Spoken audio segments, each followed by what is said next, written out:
कार्तिकेयनुप्रेक्षा नामक ये ग्रंथ है, कार्तिकेय स्वामी द्वारा रचित।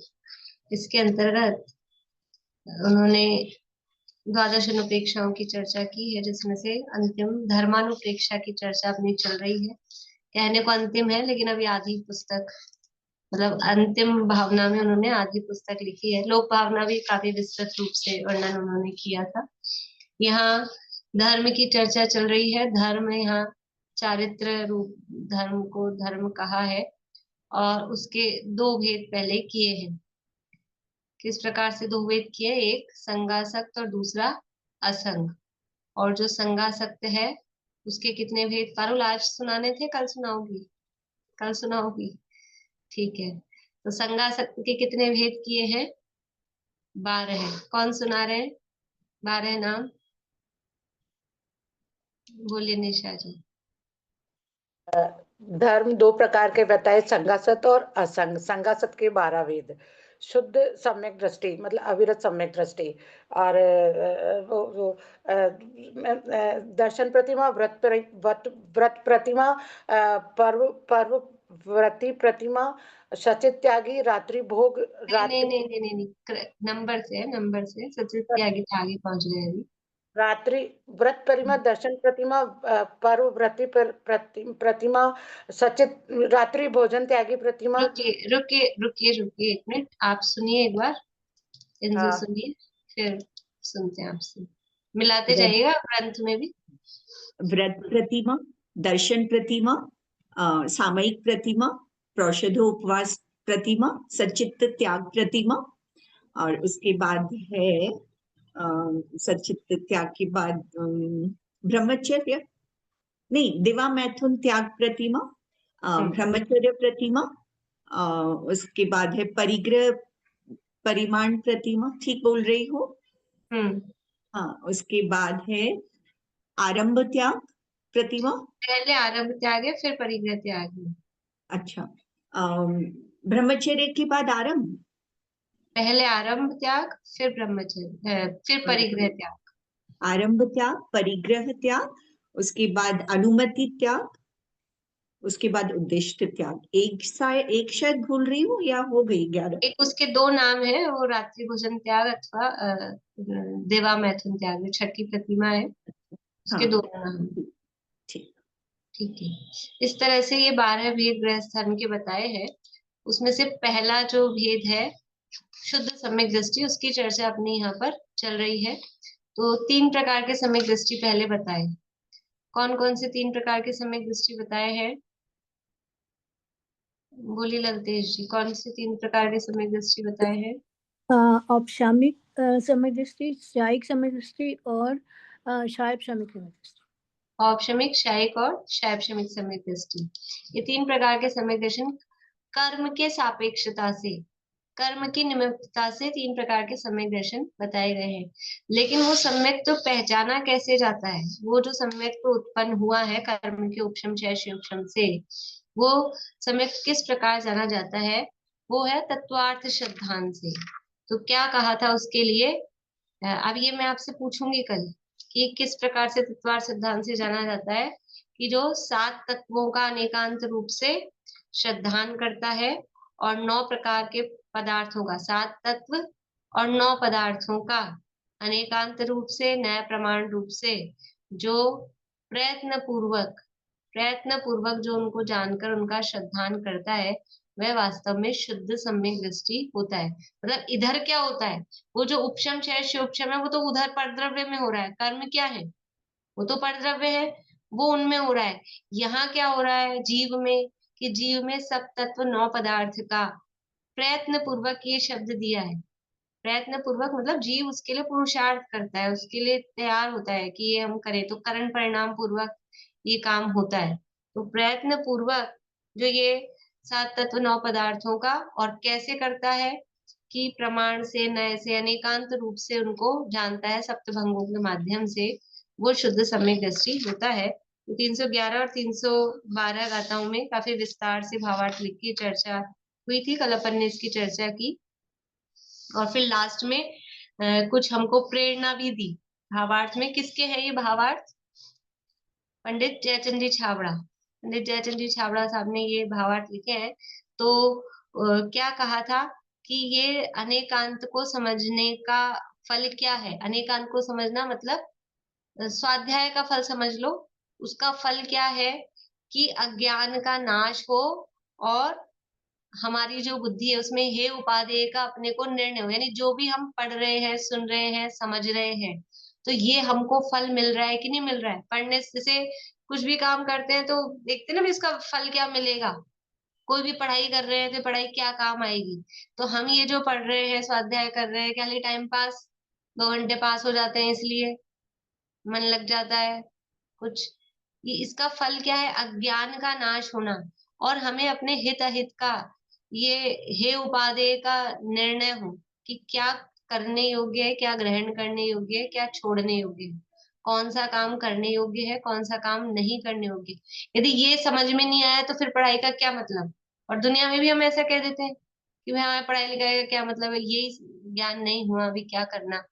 मैथ्स क्यों पढ़ते हैं, जोड़ बाकी गुणा भाग क्यों पढ़ते हैं, अच्छे नंबर आ जाए। कि बाजार में जाएं, 10-20 रुपए की कुछ चीज खरीदें, 100 का नोट दें, तो कितने वापस लेना है, कितने उसको देना है, थोड़ा सा इतना सा हिसाब किताब तो आ जाए अपने को। भाई कितना देना, कितना लेना, कितने रुपए की क्या चीज हुई।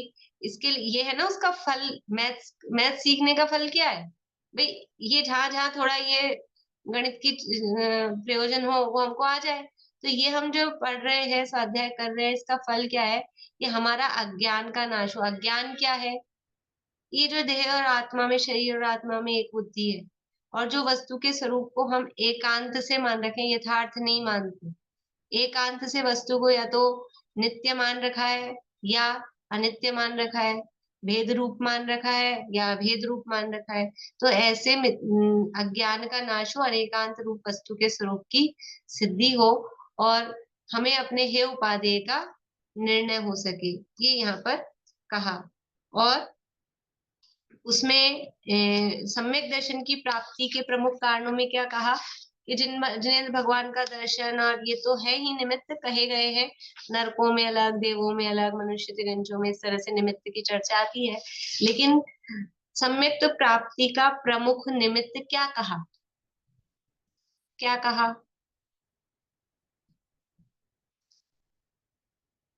बोलिए सुनीता आंटी।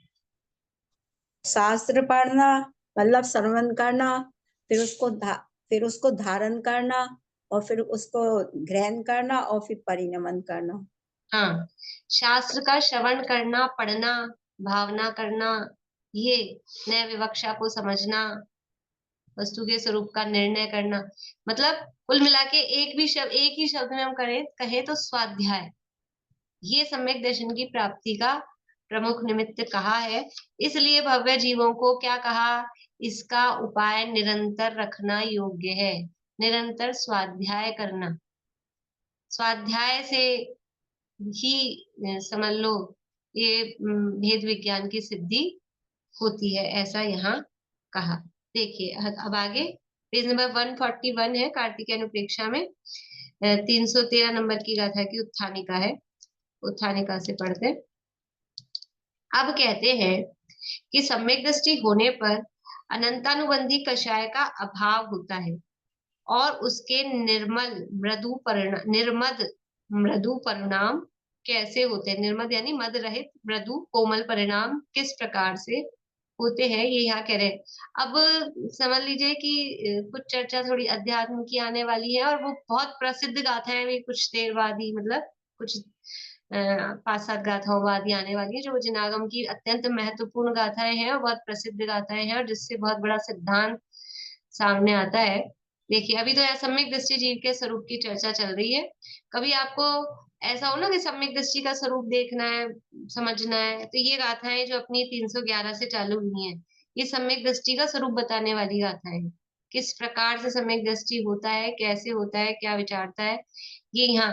तो अलग अलग आचार्यों की अलग अलग शैली और अलग अलग अनुयोगों की भी अलग अलग कथन पद्धति है। मतलब जो जैसा जो टॉपिक हो, वहां समाधि तंत्र में भी सम्यक दृष्टि का स्वरूप चल रहा है कि वो क्या विचारता है, उसका कैसा स्वरूप होता है, पर वो थोड़ा भावनात्मक रूप और प्रैक्टिकल टाइप से चल रहा है।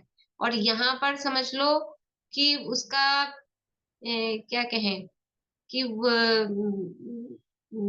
किस तरह से वो बना हुआ है, मतलब उसके पदार्थों के संबंध में कैसी मान्यता क्या होती है, उस तरह से थोड़ा सा शास्त्रीय शब्दों में यहाँ पर बताया जा रहा है। देखिए गाथा पढ़ते हैं 313 नंबर की। गाथा पढ़िएगा सुमन जी पीछे।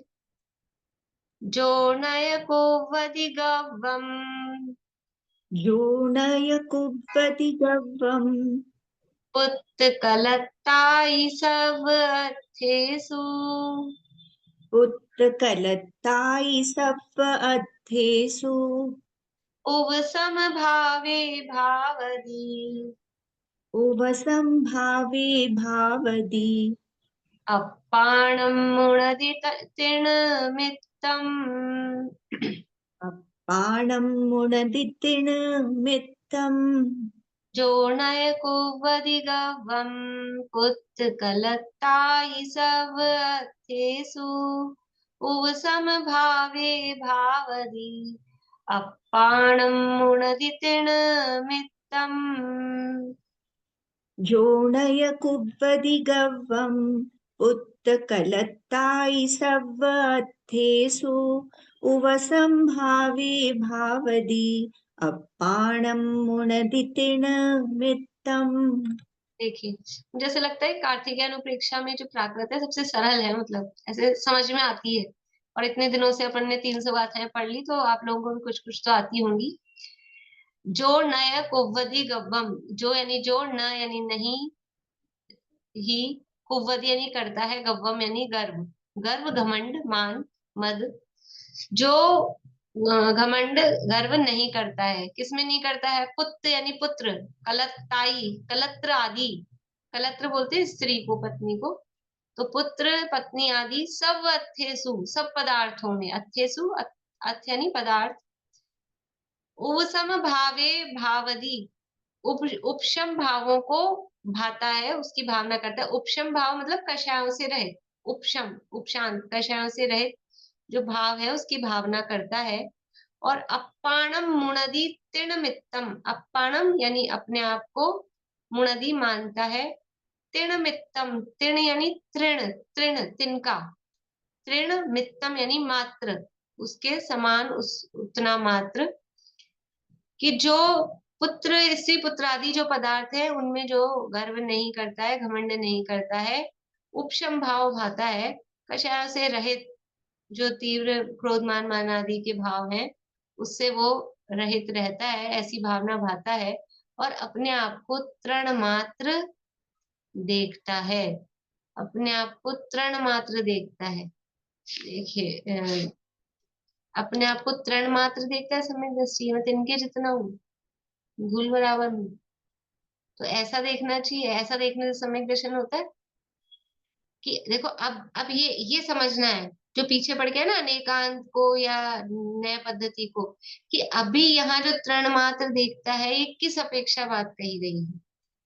और अपने आप को कभी तो सिद्धो समान देखता है, सिद्धो समान देखना चाहिए, अपने आप को हीन मत देखो। अभी कह रहे हैं अपने आप को सम्यक दृष्टि तृण मात्र देखता है, तो क्या देखें? तृण देखें कि सिद्ध देखें? क्या करें? ये है द्रव्य दृष्टि और पर्याय दृष्टि का अंतर। द्रव्य दृष्टि से देखना है तो अपने आप को कैसा देखेगा? सिद्ध समान है।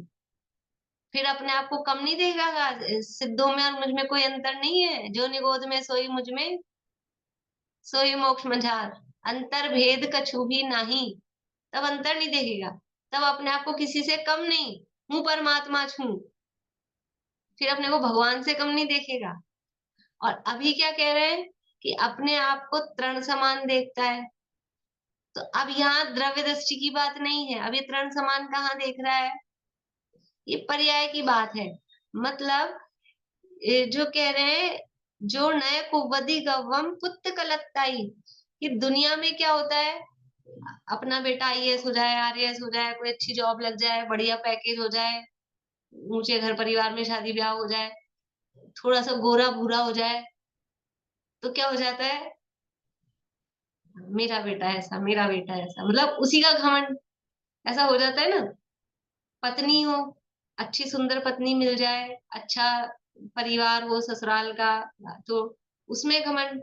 अब ये 2 शब्द दिए, तो ये 2 शब्द देख के चेतन जो भी अपने संबंधी है, तो समझ लेना, पिता भूपुआ मातुल जो होए ना तो मत ठाने, सब ले लेना, मेरे नाना मामा चाचा काका पिताजी ये बेटा ये बहन ये भाई ये, ऐसा करके। तो जो उसमें घमंड नहीं करता है, और सवत्थेसु पदार्थों के माध्यम से घमंड करता है, मेरा चश्मा ऐसा, मेरे दांत ऐसे, 5-10 लाख के तो दांत लग जाते हैं मुंह में, मतलब मैं तो कम बोल रही हूँ, प्रीति को पता होगा और ज्यादा कितने कितने के लग जाते हैं। हमारे किन्हीं के लगे हुए 5 लाख के दांत है, तो उनकी पोता पोती बोलते हैं 5 लाख की दादी है हमारी। कि अब उसमें घमंड, उसमें पुराने जमाने में तो लगाते थे सोने का दांत, लगा के रखते थे लोग सोने का दांत, तो इसमें घमंड करे हमारे तो सोने का दांत। अरे किससे अपनी वैल्यू, घर से, गाड़ी से, जूते से, चप्पल से, किस किस से अपनी वैल्यू करता है। तो इन सब में जो गर्व घमंड नहीं करता है और उपशम भाव को भाता है, ये मतलब इन सब में घमंड क्या करना, तो कह रहा है क्यों नहीं होता उसको इन सब में घमंड, कि वो अपने आप को तृण मात्र समझता है कि हम हैं क्या चीज, इनके आधार से, ये बाहर में पर्याय में, क्यों, क्योंकि ये मैं हूं ही नहीं, ये मेरा है ही नहीं, ये मेरा स्वरूप ही नहीं, इससे और ये सब कैसे है, वो पीछे जल सारिक्षम, वो पीछे सब पढ़ के आए हैं अध्रुव भावना में, कि ये सब कितने क्षणिक हैं, आज है कल नहीं है, मतलब स्पष्ट रूप से दिखती है ये सब धन संपत्ति की क्षणिकता, कि कितनी देर की है, 1 मिनट में करोड़पति रोड़पति हो जाता है, और ये रूप सौंदर्य है, 1 मिनट में जरा सी तेज भाप लग जाए चेहरे पर, तो जिसको देख के मतलब देखने के लिए लोग लाइन लगाएं सुंदरता को, और ऐसा हो जाए कि उसको देख के डरे घबराए, झुलस जाए चेहरा, कितना डरावना भयानक हो जाता है, तो कितना क्षणिक है। तो वो अपने आप को तृण मात्र गिनता है कि हम हैं क्या, और तृण मात्र गिनने के लिए भी पर्याय रूप से भी मतलब अभी थोड़ा बहुत हम स्त्री पुत्र आदि अच्छे हो गए, आज्ञाकारी हो गए, थोड़ा धन दौलत रुपया पैसा हो गया, तो उससे क्या गर्व करना, चक्रवर्ती के आगे देखो, एक कहानी आती है, पहले भी शायद मैंने आपको सुनाई होगी, उत्तम संयम के प्रकरण में, राजगिरी में जब महावीर भगवान का संवर्षण आया, तो जब वहां एक राजा था, तो उसके दूत ने आके सूचना दी कि महाराज भगवान का संवर्षण आया है, तो वो तो खुशी खुशी आके सुनाया, तो राजा बहुत खुश हुआ कि अच्छा भगवान का संवर्षण आया, बहुत बढ़िया बहुत बढ़िया, पर वो खुश क्यों हुआ, कि चलो आज मौका मिला, मेरा इतने दिनों से सारा लवाजमा वैभव तालों में ही बंद पड़ा था, अब मैं अपना सारा वैभव निकाल के और फिर चल जाऊंगा, तो दुनिया देखेगी कि राजा के पास क्या वैभव है। ऐसा होता है ना, अपने सब बैंक में पड़े रहते हैं लॉकर में, कोई शादी ब्याह का प्रसंग आ जाए तो अपन भी खुश होते हैं, चलो अब निकलेंगे पहनेंगे, इतने दिनों से पड़े हैं। तो उसने भी सोचा इतने दिनों से बंद पड़े हैं तालों में खजाने में, तो सब निकाल के दिखाने को दिखाएंगे दुनिया को, तो निकाल के अपने सारा वैभव लवाजमा और चल दिया समर्षण की तरफ। तो उधर से सौदर इंद्र ने स्वर्ग में भांप लिया उसका, ये घमंड से समर्षण में जा रहा है, कोई दिव्य ध्वनि का वो नहीं उसको, उसको तो अपना लिवाजमा। तो सौधर्मिंद्र अपनी सतरंगिणी सेना होती सौधर्मिंद्र की, इतनी सेना लेकर आकाश मार्ग से उसी के पैरेलल आ गया, तो वो उसकी तो क्या, उसके मतलब समझ लो उसके पैदल सेनापति हाथी घोड़े उसके स्वर्ग के, और जो उसके बाजे गाजे उनके आगे इसकी तो क्या, बाजे ऐसे बच्चों की पिपाड़ी नहीं होती है पी पी करने वाली, ऐसी हो गई वो तो उसके सामने, तो उसको बहुत शर्म फील हुई, मतलब बहुत उसको हीन फील हुआ। तो यानी यहाँ इतना दिखाना है कि जिस जिस वैभव का वो घमंड कर रहा था, इस संसार में भी उससे ऊंचे बहुत हैं, और वो तो सामान्य राजा था, अभी यही धरती पर ही देखे तो चक्रवर्ती आ जाए उसके सामने, तो क्या है वो, और चक्रवर्ती जो 6 खंड का राजा यहाँ दिख रहा है, वो भोग चक्रवर्ती के वैभव से भी अनंत गुना वैभव, भोग भूमि के एक, भोग भूमि में तो सब सामान्य ही होते हैं, कोई राजा प्रजा वाला तो सिस्टम है नहीं, तो भोग भूमि के जो युगलिया होते हैं उनके पास होता है, चक्रवर्ती जितना इंद्रिय सुख भोगता है उससे अनंत गुना सुख भोग भूमि में होता है, इंद्रिय सुख की बात है। और भोग भूमि में जितना सुख होता है उससे अनंत गुना सुख भवनत्रिक के देवों को, लोअर से लोअर उनको होता है। और भवनत्रिक के देवों को जैसा सुख है उससे और अनंत गुना ऊपर वैमानिक देवों को। तो सूत्र है ना अपने, सुख बढ़ता जाता है ऊपर ऊपर, तो सुख मतलब वो इंद्रिय सुख की बात है। तो यह क्या है, इन इन जरा से सुखों में जो इंद्रिय सुख के आधार पे अपनी हम वैल्यू मान रहे हैं और अपने आप को बड़ा मान रहे हैं और जिससे दिखाकर, इसलिए वो सम्यक दृष्टि समझता है ना एक्चुअल में बात क्या है। जो जैसे कल समाधि तंत्र में भी चल रहा था श्लोक कि वो ये जो संसार है ना, ये संसार क्रिया करता हुआ संसार भी जिसको अक्रिय दिखता है, मतलब ये हिलता डुलता चलता फिरता भी, ये शरीर हिल रहा डुल रहा चल रहा फिर रहा है ना, फिर भी इसको जो लकड़ी के समान पत्थर के समान समझता है कि ये तो जड़ है, उसको जड़ जान रहा है। तो वो ऐसे अक्रिय भोग को, मतलब ऐसे अतीन्द्रिय आत्मा के आनंद को वो प्राप्त करता है। तो उसको वस्तु स्वरूप पता है कि ये है नहीं, जो दिख रहा है वो वास्तव में सच नहीं है। कि ये जो वस्तुओं में ये दिख तो ये रहा है कि ये खा रहा है पी रहा है ये, पर इसको सुख दुख का अनुभव हो कहाँ रहा है, ये खा पी कहाँ रहा है, इसको फील कहाँ हो रहा है, वो वस्तु स्वरूप उसको पता है। बालक होते हैं वही उसमें लुभाते हैं कि वो खिलौना है तो वो टूट जाए तो उसमें रोते हैं, ये रो रहा है ये रो रहा है। समझदार को तो पता है खिलौना है, इसको सुख दुख होता नहीं है। तो वास्तव में वो सम्यक दृष्टि ज्ञानी जीव को वस्तु स्वरूप का निर्णय है और अनेकांत स्वरूप का निर्णय है। इसलिए वो इन बाहरी पदार्थों के आधार पर, बाहरी वैभव के आधार पर उसको घमंड नहीं होता। क्यों नहीं होता, कारण क्या है? कारण ये है ना कि वो उसको क्षणिक मानता है, ये मेरा वास्तविक स्वरूप नहीं है, जो ऊपर से उड़ाया गया है ये मेरा वास्तविक स्वरूप नहीं है। ये तो बाहरी वैभव है, इसके अलावा जो ये ज्ञान है ना, ज्ञान का मत भी होता है कि नहीं होता है ज्ञानी को? ज्ञान का मत ज्ञानी को होता है, हाँ कि ना? ज्ञानी को ज्ञान का मत तो होगा ना, ज्ञानी है। कि ज्ञान का मत भी ज्ञानी को नहीं होता, अज्ञानी को होता है। क्यों? ज्ञान का तो घमंड करना चाहिए भी, ज्ञान तो अपना स्वभाव है। लेकिन वो जो ज्ञान का मद हो रहा है वो स्वभाव के आधार पे नहीं हो रहा।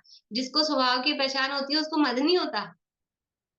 तो ये जो ज्ञान का मद है ये शिवोपशम ज्ञान, कर्म जनित जो ऊपर से ओढ़ा गया ज्ञान है, बाहरी पदार्थों के आश्रय से हुआ हुआ ज्ञान है।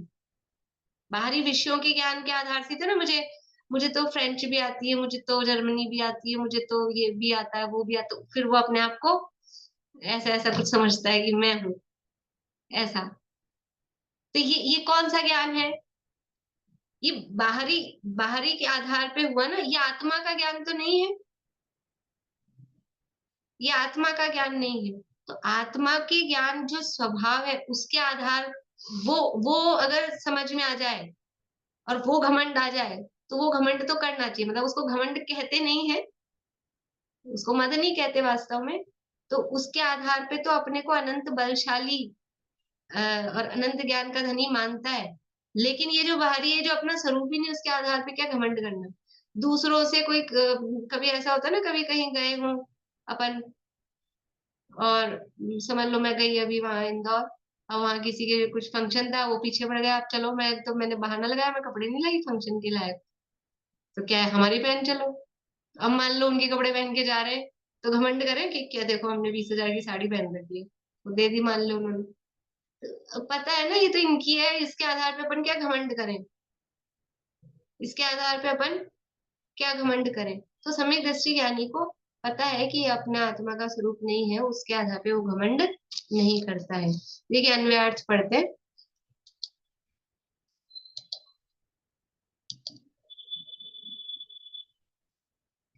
जो सम्यक दृष्टि होता है वह पुत्र कलत्र आदि सब परद्रव्य तथा परद्रव्यों के भावों में गर्व नहीं करता है। परद्रव्यों से आपके बड़प्पन माने तो सम्यक तो कैसा, आपके मतलब अपने, परद्रव्यों से अपने बड़प्पन माने कि मैं इनसे बड़ा, तो सम्यक तो कैसा, उपशम भावों को भाता है।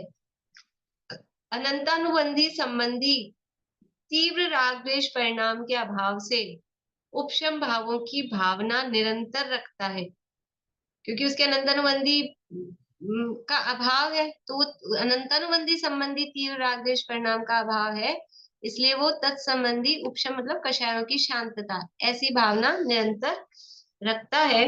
अपनी आत्मा को तृण के समान हीन मानता है।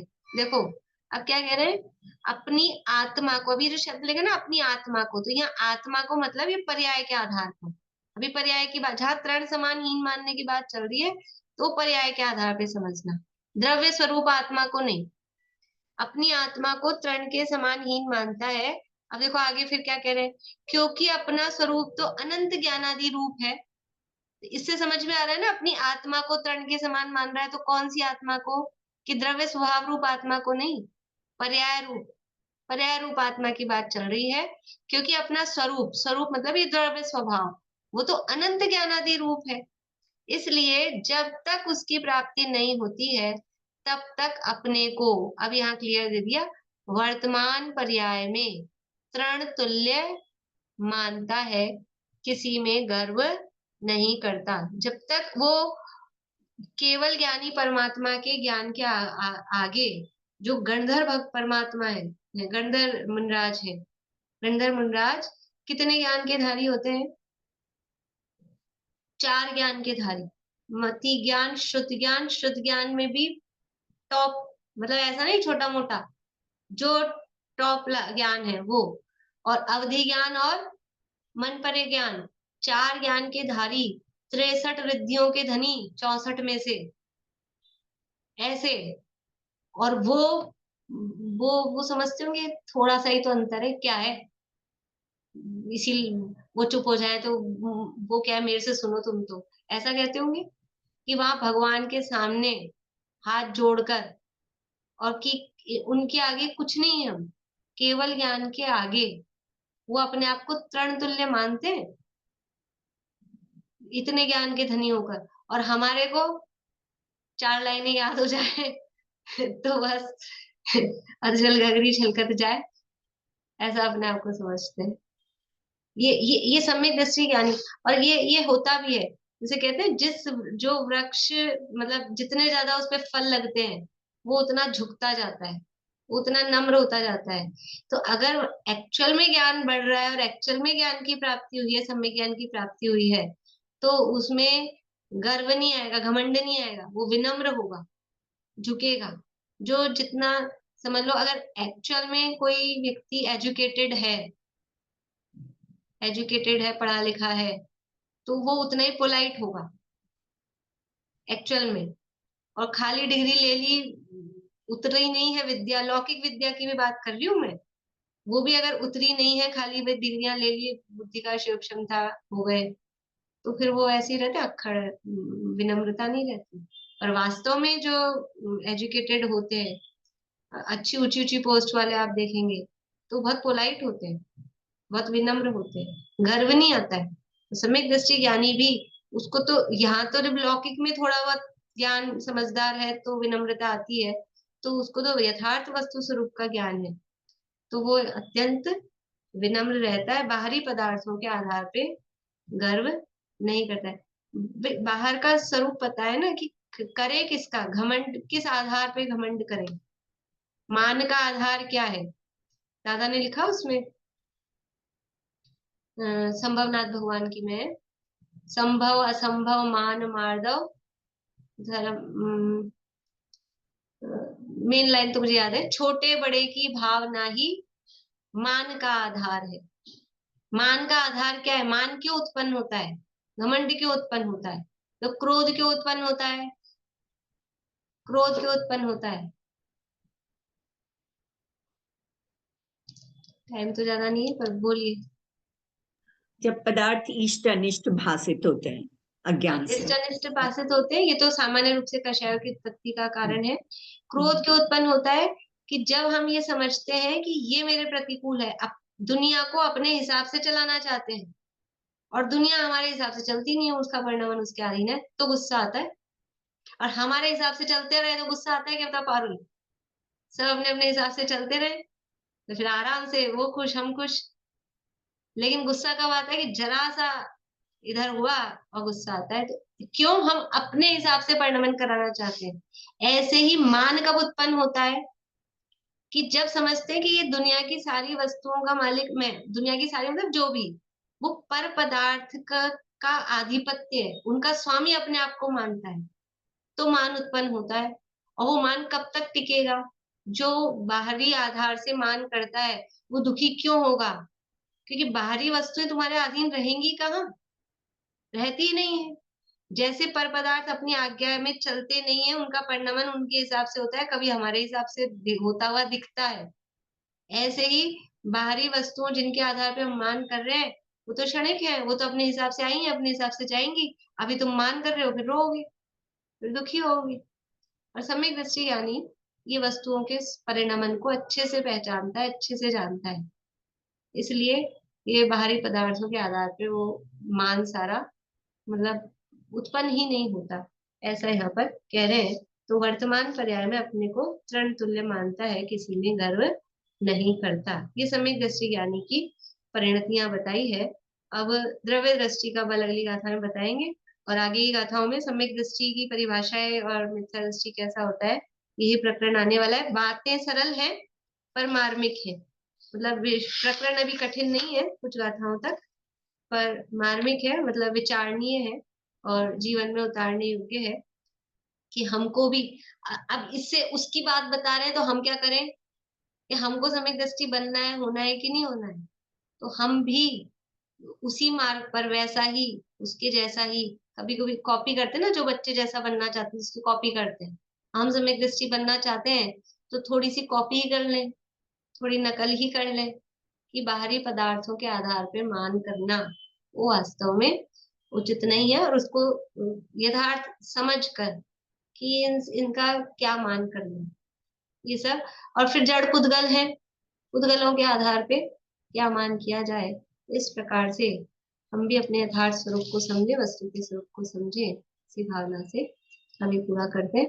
कल वही टाइम पे ही रहेंगी, कल तो क्लासेस मैसेज और डाल दूंगी मैं, और शाम को आज क्लास नहीं रहेगी। जिनवाणी स्थिति बोलिए पूर्णिमा आंटी आप।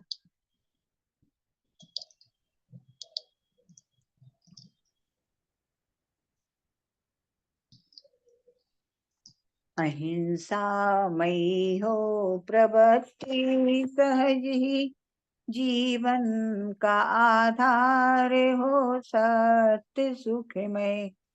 अचौर्य धारे पर प्रीति त्यागे, परमशील बरते रहे सहज निर्भय। महाक्लेशकारी है आरंभ परिग्रह, उसे छोड़ लग जाए निज साधना में।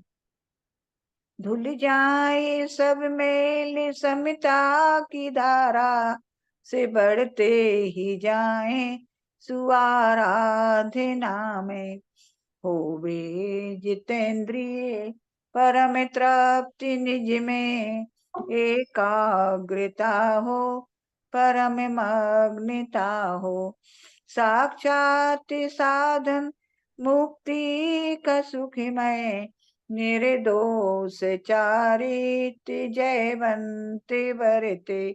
सर्वज्ञ शासन जयवंत बरते, निर्ग्रंथ शासन जयवंत बरते।